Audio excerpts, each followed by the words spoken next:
A local stray dog. A Catholic parish. In a small town where nothing ever seemed out of the ordinary, except the towering statue of Pope Francis. It was mid-service on a quiet Sunday morning at the local St. Gabriel's parish in Crestview, when suddenly Rustith Town's beloved stray dog rushed in during Mass, barking frantically at the statue of Pope Francis.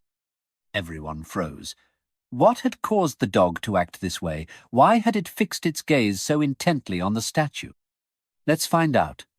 The small town of Crestview was just stirring to life as the first rays of sunlight painted the rooftops golden. People went about their usual routines, their lives anchored by the rhythm of the church bell that rang every morning from St. Gabriel's Chapel, a modest stone church nestled in the heart of the town. Father Andrew, the parish priest, was preparing for morning mass in the sacristy. His kind face bore the creases of years spent in service, his greying hair a testament to a life of dedication. He glanced at the chapel's newest addition, a statue of Pope Francis, which stood by the altar. It had been a gift from an anonymous benefactor, sculpted with striking precision. Yet, every time Father Andrew looked at it, he felt a faint unease he couldn't quite place. The faithful began trickling in, filling the pews with whispered prayers and quiet greetings. Among them was Clara, a school librarian with a warm smile, and Marcus, the town's blacksmith, his hands like tree bark but his heart gentle. At the back of the chapel, Lydia, the choir leader, hummed softly as she arranged hymn books. Mass began as usual. Father Andrew's voice carried through the nave as he led the congregation in prayer. But the serene atmosphere was interrupted by a sudden sharp sound. The chapel doors swung open with a thud. A dog darted inside, drawing startled gasps from the parishioners. This wasn't just any dog. Rusty, as everyone in Crestview called him, was the town's beloved strayer wiry mutt with reddish-brown fur. Rusty was known for his cheerful, easy-going nature. But today, something was different. His tail was stiff, his eyes wide with what seemed like alarm. Ignoring everyone, Rusty bounded down the aisle, his claws clacking against the stone floor, and stopped abruptly in front of the statue of Pope Francis. He began barking loud, insistent barks that echoed off the chapel walls. People turned to one another, exchanging uneasy looks. "Rusty, what's gotten into you?" Father Andrew called out, stepping toward the dog. Rusty didn't budge. His gaze was fixed on the statue.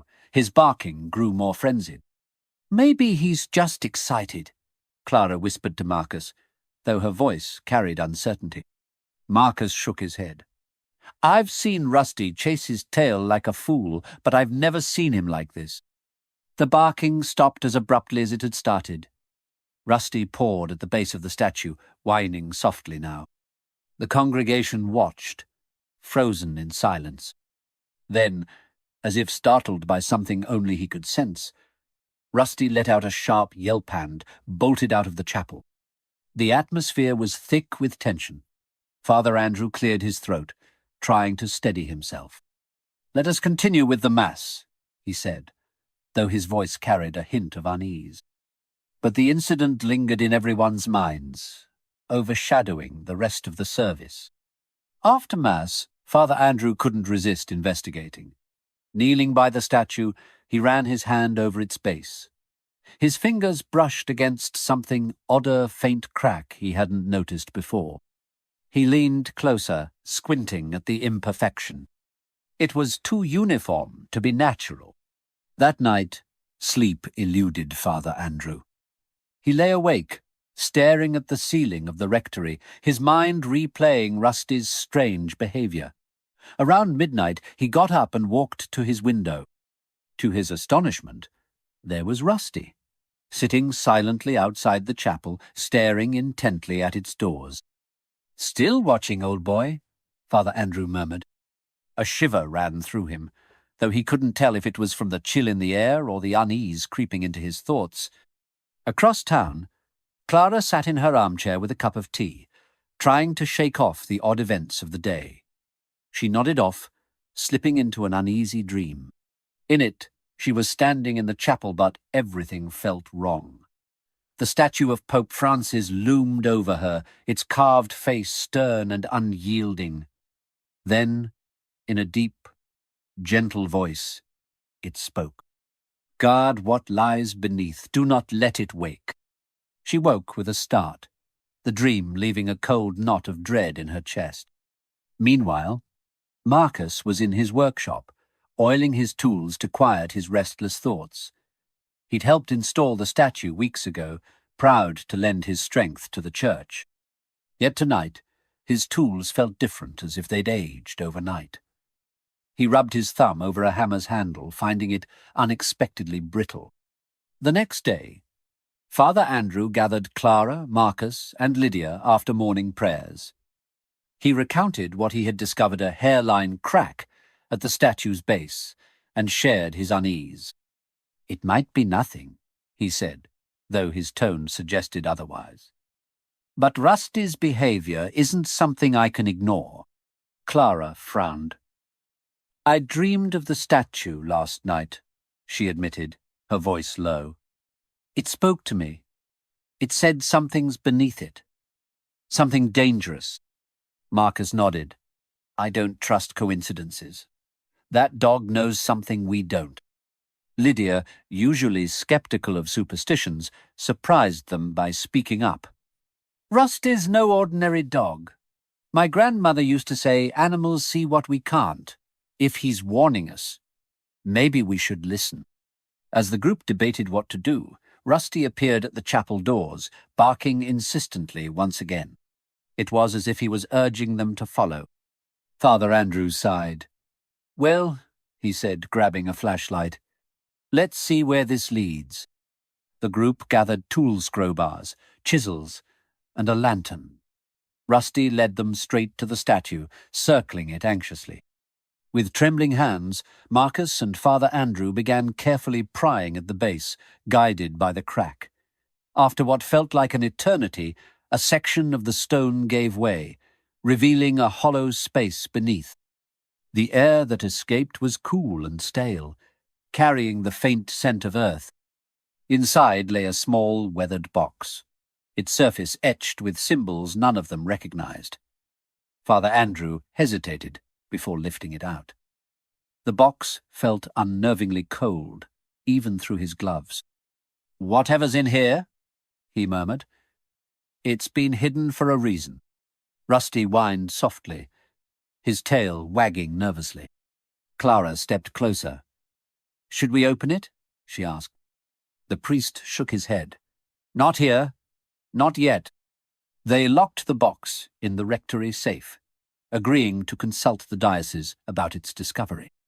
But as they left the chapel, Rusty remained by the statue, his eyes fixed on the spot where the box had been. Father Andrew glanced back at the dog, a knot of worry tightening in his chest. Whatever they had unearthed, he was certain it had only scratched the surface of a mystery far greater than they'd imagined. The sun had barely risen over Crestview, casting its soft light across the small town. But inside St. Gabriel's Chapel, the air felt different, thicker, more oppressive. Father Andrew stood at the altar, his hands gripping the edge, his mind racing. The discovery of the box the night before had left him restless. He couldn't shake the feeling that something had shifted in the town, something much darker than he had first realized. Clara had arrived early as usual, but there was a tension in her step. The dog, Rusty, who had been such a mysterious presence in the chapel the day before, was nowhere to be found.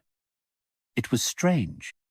Rusty had always been a fixture in the town, roaming the streets with the occasional visit to the church, but now gone, without a trace. Father Andrew's unease only deepened. "Morning," Clara greeted, her voice soft but laced with concern. "Morning, Clara," Father Andrew replied, turning toward her with a faint smile that didn't quite reach his eyes. "I've been waiting for you. The diocese is supposed to send someone today. We should hear back soon." Clara nodded, though her gaze was distant. She wasn't just worried about the diocese's involvement. Something else felt wrong, something far more immediate. Father Andrew glanced over at the windows, the chapel's tall stained glass panes, which usually depicted peaceful scenes of saints and angels, had transformed overnight. The sunlight that streamed through them now painted the room in eerie hues of red and green. But it wasn't just the colours. The images in the glass had changed. Clara's eyes widened as she took in the view. Where once there had been peaceful depictions of the Virgin Mary and St. Gabriel, now there were distorted, faces-twisted, agonized expressions of men and women, some of them staring directly at the altar. Their eyes were hollow, empty. The figures seemed almost to shift, as though they were alive trapped within the glass, trying to escape. "Father, look," Clara whispered, her voice shaky. "What's happening to the windows? This isn't right." Father Andrew's chest tightened. "I don't know, Clara, but this is no ordinary change. It's like they're alive." He stepped closer to one of the windows, his hand hovering over the glass as if he could touch the figures. But when he reached out, the glass felt ice-cold to the touch, sending a shock through his fingers. "They're watching us," Clara said, a tremor in her voice. "The eyes, they look so real. It's like they're begging for help." Father Andrew nodded but didn't speak. He felt a chill run down his spine. The windows had always been beautiful and serene part of what made the chapel such a peaceful place, but now they felt like a prison. And the faces staring back from the glass seemed to whisper a warning that he couldn't yet understand. The sudden silence in the chapel was broken by the faint sound of the chapel doors creaking open. Father Andrew turned, expecting to see one of the parishioners arriving early for prayer. But there was no one.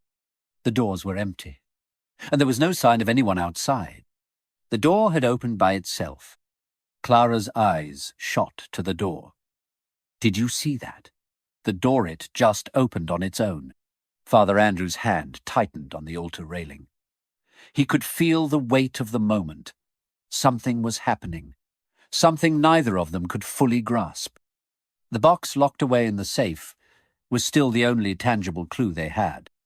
But the changes in the chapel, the strange behavior of the dog, and now the unsettling transformation of the windows, all seemed to point to a far greater mystery. And they were powerless to stop it. "Rusty," Father Andrew muttered under his breath, turning back to Clara. "Where did he go? He was here last night, guarding the chapel, like he knew something was coming. And now he's gone, just like that." "I don't know," Clara replied, her voice tight with worry. "He's never just disappeared like this. He's always around. What does this mean?" Father Andrew couldn't answer.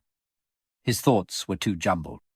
All he could do was stare at the windows, the figures moving within them like tortured souls.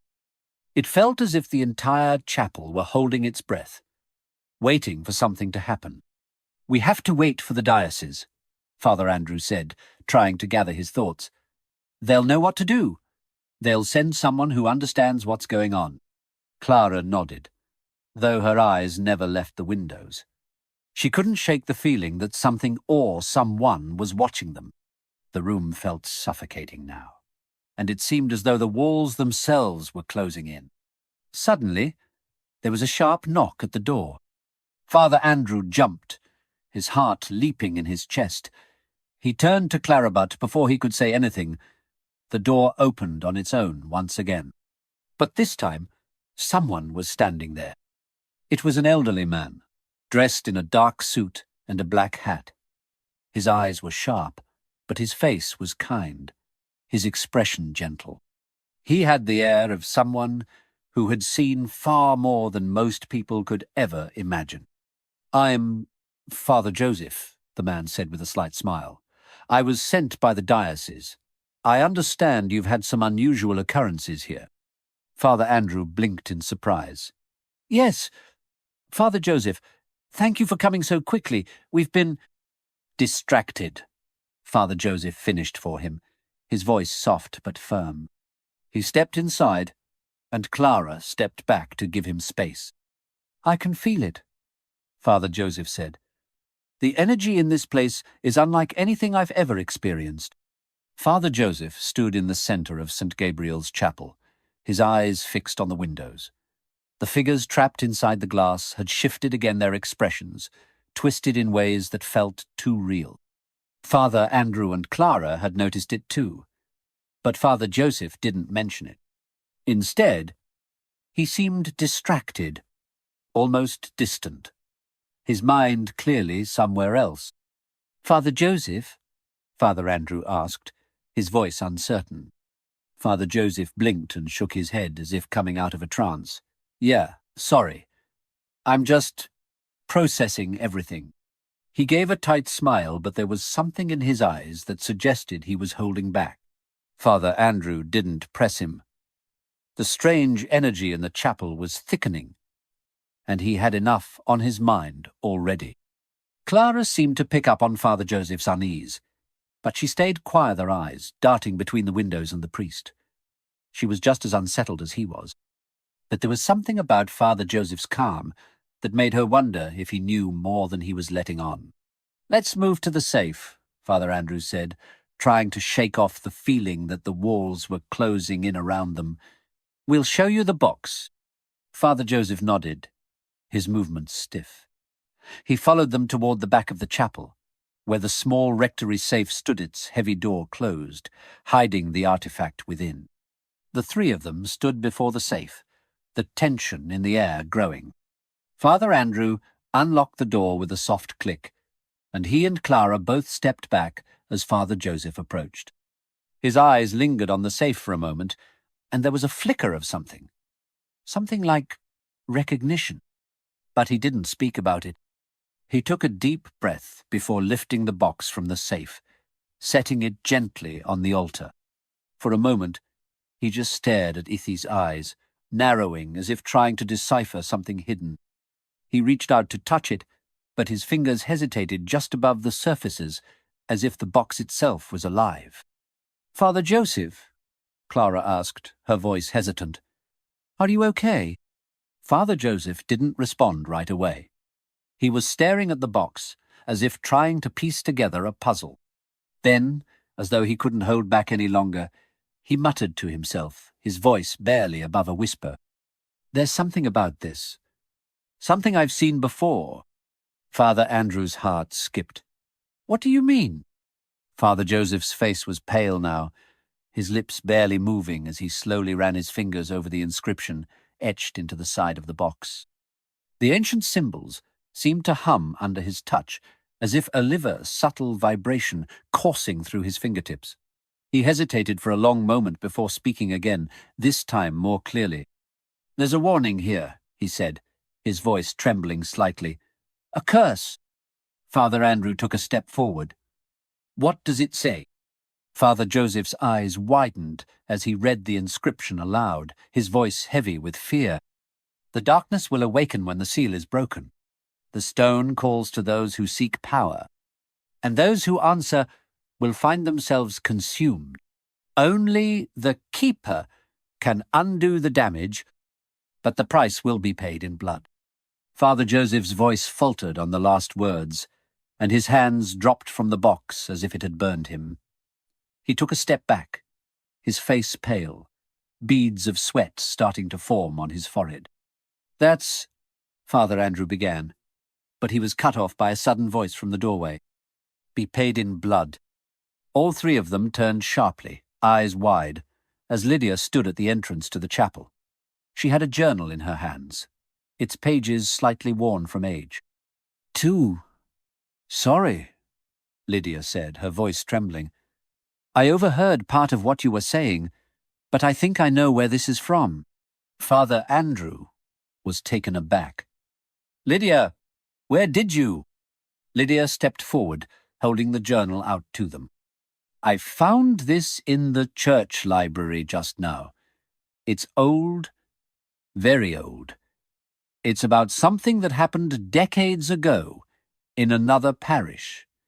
But it sounds so much like what's happening here." Father Joseph still shaken, glanced at the journal in Lydia's hands. His eyes flicked between her and the box. He knew something was wrong. There was a deep sense of dread growing in his gut, and Lydia's appearance words only added to that feeling. Lydia flipped open the journal, her hands steady despite the tension in the room. She pointed to a passage near the middle, and Father Andrew leaned in to read I this breath, catching as the words seemed to mirror the inscription on the box. When the stone was unearthed, the dark force it contained began to stir. The keeper of the stone must face the consequences, for the curse demands a toll. Blood will flow as the keeper's burden becomes their own. Only the one who first held the stone can break the curse, but at a terrible cost. Father Andrew's voice was barely a whisper. It's the same. It's exactly the same. Lydia nodded, her voice low. It's like a record of the same event happening again. In the journal, it says that the church was never the same after that incident. People disappeared. The windows were changed like they are here, and the parish was never able to undo the curse. They couldn't even explain how the people had vanished. Father Joseph turned slowly toward the windows, his face drained of colour. Clara followed his gaze, and they all watched as the faces in the stained glass seemed to move again, their hollow eyes fixed on them, their mouths opening and closing, as if trying to speak. Father Joseph's voice was tight, full of dread. The curse is already spreading. The windows... They're showing us what happened in that other parish. Lydia, still holding the journal, looked from one priest to the other, her expressions serious. It says here that the only way to stop it is to return the stone to where it came from, but the one who does that, they won't be the same afterward. Father Andrew felt the weight of those words settle over him like a heavy fog. The stone, the Eye of R, was the key. But it wasn't just a matter of putting it back. There was something much worse in store for whoever tried to undo the curse. We have to put it back, Father Andrew said, though his voice faltered. He wasn't sure who he was, speaking to himself or the others. But at what cost? Father Joseph shook his head, clearly troubled. I don't know. But we can't leave it here. If we do, the curse will only get stronger. Before anyone could speak again, the door to the chapel creaked open. The heavy, eerie feeling in the air thickened. The room was still the air thick with tension when they heard it. The familiar bark of Rusty, the dog, echoing through the chapel. It was a sound they had all come to dread. And when they turned toward the source, their hearts skipped a beat. There stood Rusty once again. But this time, he wasn't barking at the windows or the box. No, he was facing the statue of Pope Francis. His body was rigid, his tail straight as a line. The sound of his barking was sharp, almost frantic, as if he were trying to communicate something.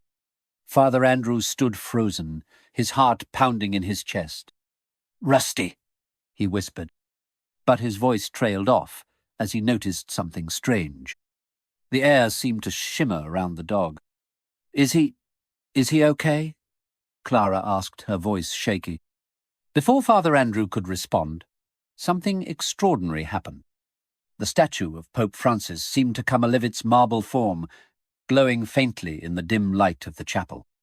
And then, to their utter astonishment, a soft, glowing figure slowly began to materialize before them. It was delicate, almost translucent, with an ancient, wise face that seemed to radiate both serenity and strength. The spirit floated in midair, its presence so peaceful and calming that it almost felt like a dream. "Do not be afraid," the spirit said, its voice echoing around them, though it wasn't coming from any particular direction. It felt as though it was inside their minds, filling their hearts with quiet certainty. "I am one of the first guardians. I have come to guide you." Father Andrew, his voice thick with disbelief, stepped forward. A guardian?" He could hardly believe the words coming out of his mouth. "What do you mean? Who are you?" The spirit's smile was gentle, and it raised a hand as if to calm him. I am a protector of the ancient relict, the one that you call the box. For centuries it has been guarded by many. But now it is your turn to watch over it, and I have come to help you understand its power. Clara's eyes widened. You mean the box? The one that's causing all of this? The spirit nodded, its glowing form pulsing slightly as though it was breathing. Yes. The box you now hold contains knowledge and power beyond anything you have seen. But it is not something to be taken lightly. There have been many guardians before you, but none have faced the same challenges you will encounter. Father Andrew stepped closer, his voice steady but filled with curiosity. What do you mean? What challenges? The spirit's expression grew more serious. The power contained within the box can alter reality itself. It can grant unimaginable strength and wisdom. But it comes at a price. If used recklessly, it can cause great harm. Those who sought to wield it without understanding have brought ruin upon themselves. Father Andrew swallowed hard, his mind racing. And what exactly do we need to do? How can we protect the box? The knowledge within it is meant to be safeguarded, the spirit explained. But it is not enough to simply lock it away.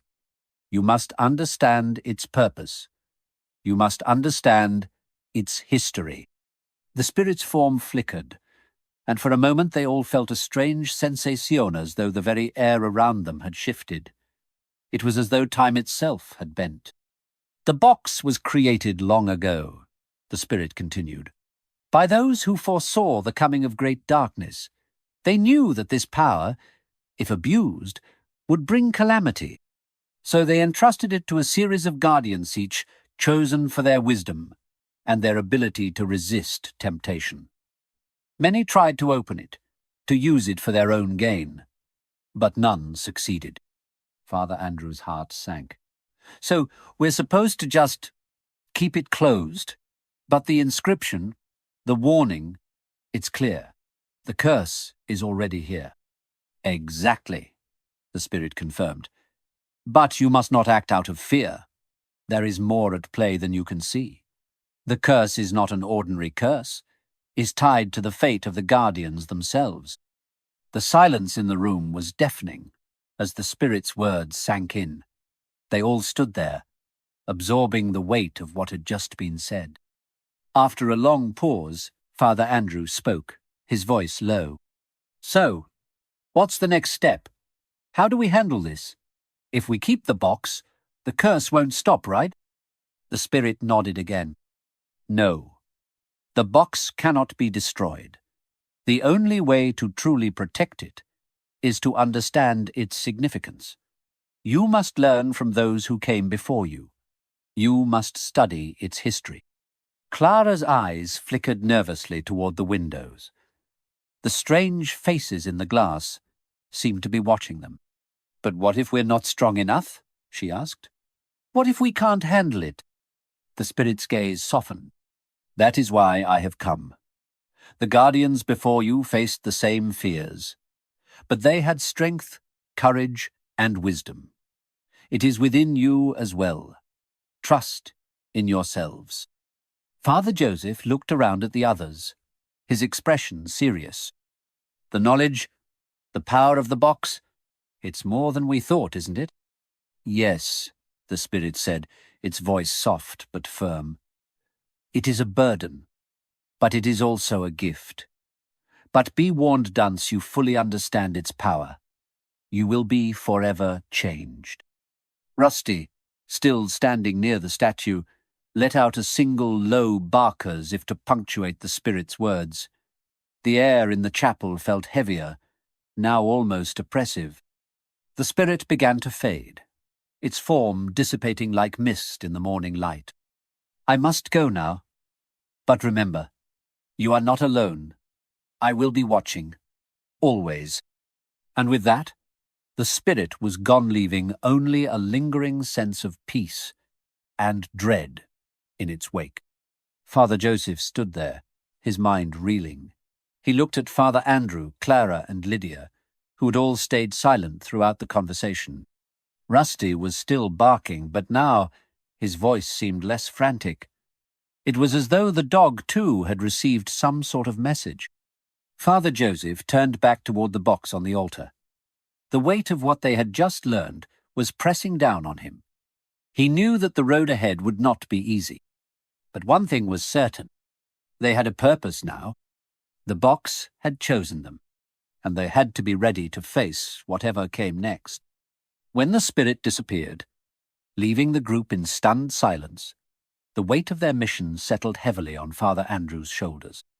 The air felt thick, the echoes of the spirit's words still lingering in the chapel. Father Andrew took a deep breath, looking around at his companions, Clara, Lydia, Father Joseph. They all wore the same look of awe and uncertainty. But there was also resolve in their eyes now. The challenge ahead was no longer a distant fear, it was a reality they could not ignore. "This won't be easy," Father Andrew said, his voice steady. "But together, we can do it." Father Joseph nodded solemnly. "We have to keep faith.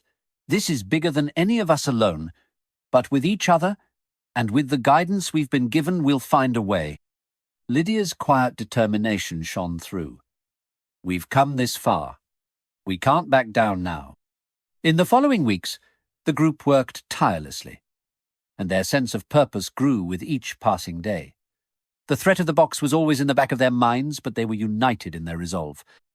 They knew they had to keep this power contained and safe. The first step was to return the box to where it truly belonged. Father Joseph suggested placing it back at the base of the statue of Pope Francis. The spirit had mentioned the box's significance to that place as if the statue had been guarding it for centuries. With careful hands, Father Andrew and Father Joseph carried the box to the foot of the statue and placed it gently on the ground. Clara and Lydia stood by, silent but supportive. Father Andrew turned to Father Joseph. "This feels right," he said quietly. Father Joseph agreed, his eyes focused on the box. "But we can't just leave it here unprotected." Together, they sealed the box into a stone base beneath the statue. The seal was both physical and spiritual. They spent hours ensuring the seal was tight, murmuring prayers as they worked. The chapel felt charged with energy as if holding its breath. When they finished, they stepped back. The box was sealed, resting beneath the statue's watchful eyes. The room felt quieter, though unease lingered. Father Andrew looked at the others. "We've done all we can for now, but the challenge isn't over. We must be vigilant." Father Joseph placed a hand on Father Andrew's shoulder. "We'll do it together." Lydia nodded. "We'll protect it, no matter the cost." And so they knew their task had only just begun. The box was sealed, but its power was far from over. As long as they stood together, they had a chance to keep the darkness at bay. The days following the sealing of the mysterious box beneath the statue were marked by a strange, almost ethereal calm in Crestview. The haunting faces in the stained glass had reverted to their serene forms, and the heavy, oppressive air that had hung in St. Gabriel's seemed to dissipate. The events of that fateful night lingered in the minds of Father Andrew, Clara, Marcus, Lydia, and Father Joseph like an unshakable shadow, but they also brought a renewed sense of unity and purpose. Father Andrew found himself spending more time in quiet reflection. Every evening, after the last candle had been extinguished, he knelt before the altar, the statue of Pope Francis towering above him. He prayed for strength, not just for himself, but for all of them. His grey herons, a testament to years of gentle servicinao, seemed like a crown of wisdom earned through fire. The burden of their shared responsibility was heavy, but he carried it with a quiet dignity. Clara, ever the practical librarian, took on the task of researching the box's symbols and the cryptic history behind it. With Lydia's help, they pored over ancient texts and parish records. finding fragmented mentions of a relic of power that had passed through other towns, like Crestview, leaving tales of mystery and caution in its wake. Each discovery added another layer to the story, and another layer of responsibility to their shoulders. One evening, while they worked in the rectory, Clara paused, staring at a faded parchment. "This passage," she said, her voice tinged with awe. "It talks about guardians who stood against the darkness, just like us." They were ordinary people bound by extraordinary circumstances. Lydia leaned over, her brown hair catching the light of the lantern. "It says here that they were tested, not just by external forces, but by their own fears and doubts. That's what makes them worthy." Clara nodded, her black hair brushing against her cheek. "It's comforting, isn't it? To know we're not alone in this." Marcus, the ever-pragmatic blacksmith, played his part by fortifying the chapel's doors and windows. "If something comes knocking again," he said gruffly, "it's not getting in without a fight." His strong hands, usually so steady sometimes, betrayed a tremble when he thought about the faces in the stained glass, but he found solace in action, in the tangible strength of wood and iron. Rustith Wiry Mutt, who had first alerted them to the box's presence, became a constant presence at the chapel. His once carefree demeanour was tempered by a quiet vigilance. It was as if he understood the gravity of the situation. Standing guard like a sentinel, his reddish-brown fur gleaming in the sunlight that now seemed less menacing. Father Joseph, the elder priest, was a wellspring of wisdom and reassurance. His sharp eyes, framed by bifocal glasses, missed nothing. Yet behind his calm exterior, he wrestled with his own doubts. The inscription on the box haunted him particularly, the line about the keeper paying a price in blood. He shared his concerns with Father Andrew one evening as they walked through the empty chapel. "The curse may be dormant for now," Father Joseph said, his voice low, "but we can't ignore what it demands. If the seal ever breaks, someone will have to pay the price." Father Andrew met his gaze, his grey eyes steady. "Then we'll be ready. Whatever it takes, we'll protect this parish." The turning point came one stormy night, weeks after the box had been sealed. A violent thunderstorm swept through Crestview, rattling windows and shaking the earth with its fury. Lightning illuminated the chapel in brief, blinding flashes, casting eerie shadows across the walls.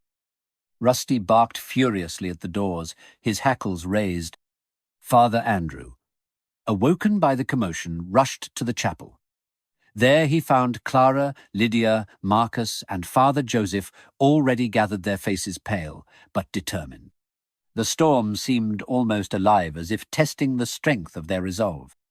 "It's the box," Clara said, her voice barely audible over the howling wind. "I can feel it." Father Joseph nodded grimly. "The seal is holding, but the storm, it's a warning." As if in response, a deafening clap of thunder shook the ground, and the chapel doors flew open. For a moment, the group froze, their hearts pounding in unison. But instead of an intruder, there was only the storm, its furies spilling into the sacred space. Father Andrew stepped forward, his voice firm. "We've faced worse than this. We won't falter now." The group rallied, closing the doors against the storm and securing the chapel. The hours that followed were tense, but the storm eventually passed, leaving a renewed stillness in its wake. The box remained untouched, its seal unbroken, a testament to their determination.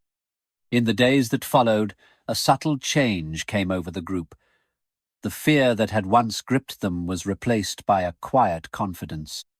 They had faced the storm and the darkness within themselves, and emerged stronger for it. Father Andrew continued to lead the parish with a renewed sense of purpose.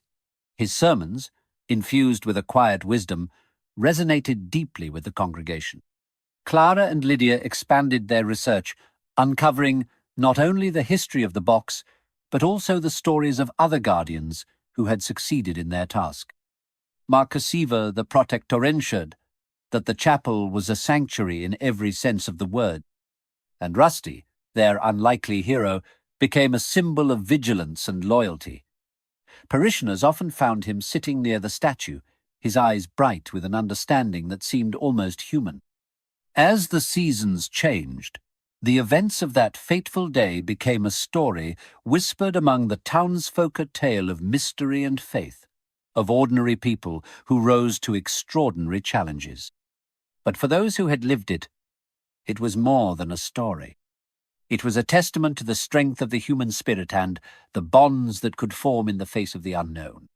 And so, life in Crestview returned to its quiet rhythm, punctuated by the tolling of the church bell each morning.